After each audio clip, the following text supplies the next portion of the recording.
Waduh, saya pulang-pulang saya nangis. Waktu itu saya masih ingat saya nangis. Saya ke orang tua itu saya sampaikan, "Iki piye, Mak? Aku wis biyen iku wis rugi akeh. Saiki buka toko wesi modalnya toko sampean kok saiki kok sepi." Nama saya Pradita Aditya. Biasanya orang manggil Mas Adit atau Adit. Kebetulan saya asli Blimbing. Jadi sekarang ini kami lagi fokus di beberapa bisnis memang.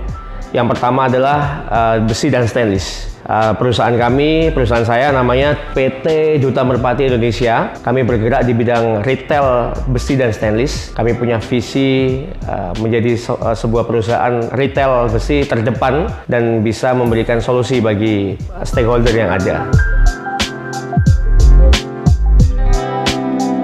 Tentu saja membangun bisnis itu tidak semudah membalikkan tangan kan gitu ya. Kita butuh proses, tapi ya itu nikmatnya bisnis gitu. Awalnya Duta Merpati ini kami bangun saat itu memang berawal dari sebelum saya buka Duta Merpati itu saya sudah buka rongsokan di Surabaya, tepatnya di daerah Menur. Kami buka bisnis di sana dengan partner bisnis saya saat itu karena saya masih kuliah. Semester 1 saat itu saya kuliah di Fakultas Hukum di Erlangga. Saat itu saya melihat memang ada potensi. Akhirnya waktu itu saya masih ingat saya dikasih modal dari orang tua yang beliau itu dari Bedol Arisan sama sebagian karena kami anggota dari KUD Minatani dulu pinjam dari koperasi KUD Minatani itu. 1 bulan 2 bulan berjalan saya memulai usaha di Surabaya dengan rongsokan tadi itu. Untung 1 kali 2 bulan 3 bulan untung terus alhamdulillah. Qadarullah partner bisnis saya itu yang mengkhianati saya. Jadi yang menipu saya saat itu kurang lebih sudah berjalan hampir 1 tahun lebih, tapi karena waktu itu memang momentumnya adalah saya harus pulang karena memang kan setiap Idul Fitri kan saya harus pulang ke rumah dan harus kembali lagi, tetapi saya ditipu sama partner bisnis saya itu, uang hilang dan saya nggak tahu juga dia di mana sekarang, tapi ya sudahlah, saya anggap itu bagian dari sekolah gitu. Sekolah bisnis yang memang ya kurang lebih hampir 70 juta lebih saat itu dengan nilai yang cukup besar itu. Akhirnya saya juga dimarahin sama orang tua, dimarahin bapak juga, dimarahin ibu. Tapi ya gimana lagi karena memang ya ini mungkin jalan hidup saya gitu. Tapi saya masih ingat sekali orang tua saya bilang, "Wes Dit, saiki awakmu kudu fokus kuliah." Gitu.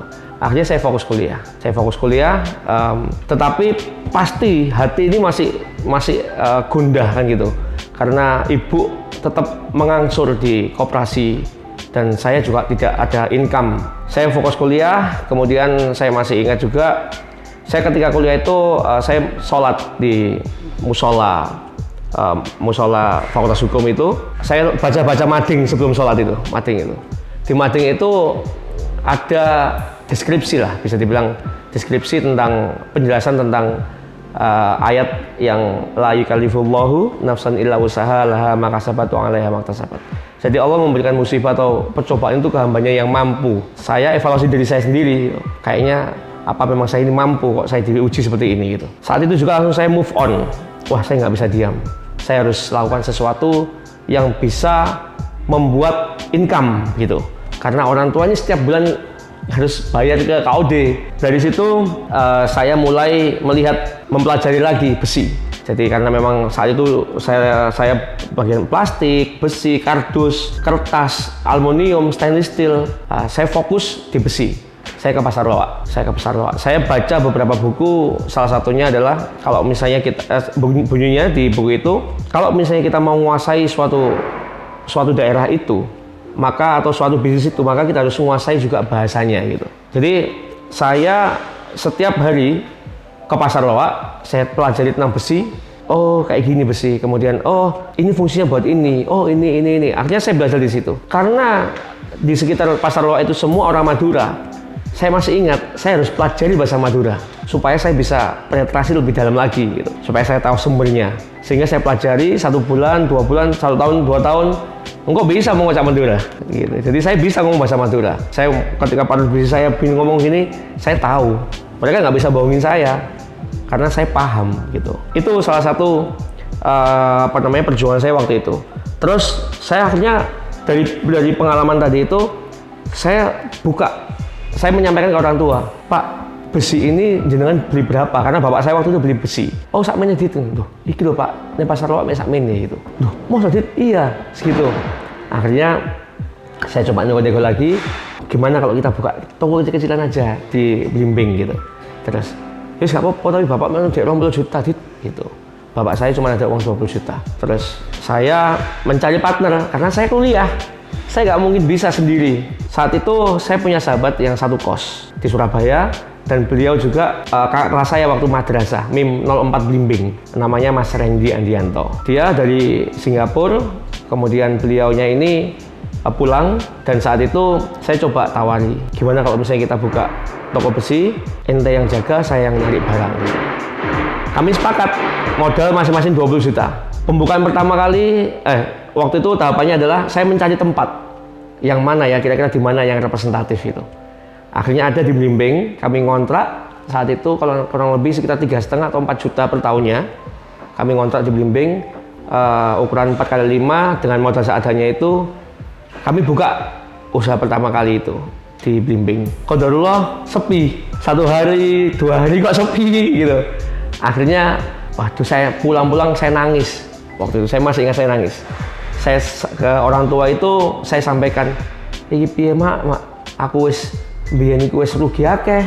Saiki buka toko wesi modalnya toko sampean kok saiki kok sepi. Wis nak ditelateni bae, lu mintu gitu kata ibu saya gitu. Akhirnya saya nggak tinggal diam. Saya kan di Surabaya kan. Saya pulang ke Surabaya. Saya cari buku di Gramedia. Buku apa yang bisa memotivasi, yang bisa membuat toko saya ini rame gitu kan. Akhirnya saya masih ingat buku itu judulnya Ngapain Nunggu Tua Kalau Muda Bisa Kaya, karya Ari Chandra. Sekarang sahabat saya sekarang dia. Dia penulis buku itu dulu, saya baca, saya sampaikan ke dia, buku itu yang membuat saya menjadi sampai hari ini, shift saya gitu. Akhirnya kami bersahabat, kami sering komunikasi dan lain-lain dengan penulisnya. Terus saat itu saya evaluasi. Dalam bisnis itu kan ada namanya 4P. Yang pertama adalah produknya, bagaimana. Produk nggak boleh jelek-jelek kan gitu. Produk harus yang cukupan. Kemudian ada produk, kemudian ada place, tempat yang strategis, tempat yang bagus, yang enak dipandang. Kemudian ada price, harga yang kompetitif. Sama ada yang keempat adalah promotion. 4 ini yang saya jalankan di bisnis kami yang pertama itu. Oh, ini tempatnya kok orang banyak nggak lihat ya. Ternyata memang tempatnya kan kotor, tempatnya pendek gitu. Wah, kita harus rubah nih. Karena dulu saya itu mimpinya adalah saya pengen punya Harley Davidson. Warnanya kan orange kan ya, orange sama hitam. Akhirnya itu saya cat semua orange sama hitam, cat semuanya. Pokoknya yang bagus ya, yang keren gitu. Harley Davidson itu sebagai inspirasi saya. Tapi warna oranye, warna hitam ini buat orang yang sepeda motoran itu bisa, oh apa ini kan gitu, penasaran gitu. Itu dari visual. Ternyata di dalam buku itu juga ada visual communication. Jadi desain atau penataan yang bagus itu bisa membuat berbicara tempat itu. Nah itu dari situ kita evaluasi. Kemudian produknya kita tambahi lagi, kita perbaiki. Yang terakhir adalah promosi. Promosi itulah yang membuat kami ini cepat dikenal. Yang kami lakukan saat itu adalah kita ini kan di Brondong itu kan dulu ada, ya bukan dulu sampai sekarang ada terminal yang dimana di situ banyak tukang becaknya. Jadi orang Palang, orang Sarang, orang Rembang, Tambak Boyo kan biasanya nyari besinya kan di daerah Blimbing, ya kan?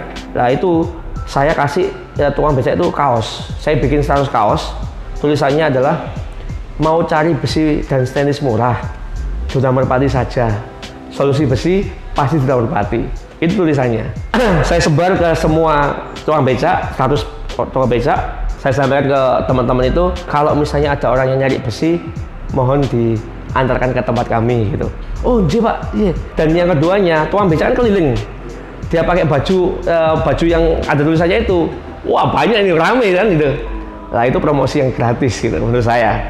Karena kita hanya keluarkan kos untuk kaos saja kan. Dari situ baru mulai omset naik,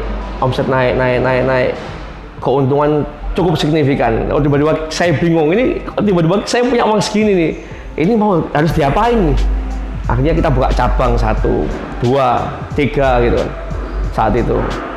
Ya, itu apa namanya yang sampai sekarang. Jadi sampai sekarang ini Duta Merpati berawal dari satu toko itu, kemudian kita kembangkan lagi di perusahaan yang lebih bonafit, yang lebih bagus lah. Akhirnya kami 2018 itu berubah, yang awalnya berawal dari UD, kemudian kami sekarang menjadi perseroan terbatas atau PT. Karena kami punya visi yang jelas dan kami sudah punya grand design untuk ke depan. Nah, itulah Duta Merpati yang awalnya 1 karyawan, 2 karyawan, 3 karyawan, sampai sekarang kurang lebih 100 sekian ya. Saya nggak hafal itu, kurang lebih sekitar segituan. Ya, kami mulai dari from nothing gitu, dari kecil, dari apa-apa yang kami omset satu hari itu hanya cuma berapa. Kemudian kami harus berjuang, kami harus merubah pola bisnisnya, dan alhamdulillah kami sudah menemukan soul bisnisnya sekarang. Dan sekarang kita lagi fokus untuk scale up.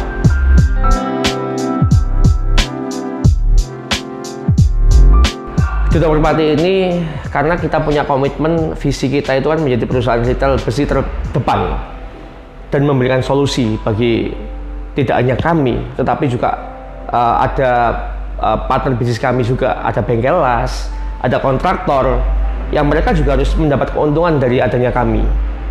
Kami punya mimpi itu, kami akan bikin di beberapa kota yang ada di Indonesia ini. Jadi mimpi kami adalah, atau grand design kami yang sekarang kami lakukan adalah kita melakukan pengembangan di semua kota, kabupaten kota, step by step dengan sistem strategi yang sama seperti obat nyamuk itu.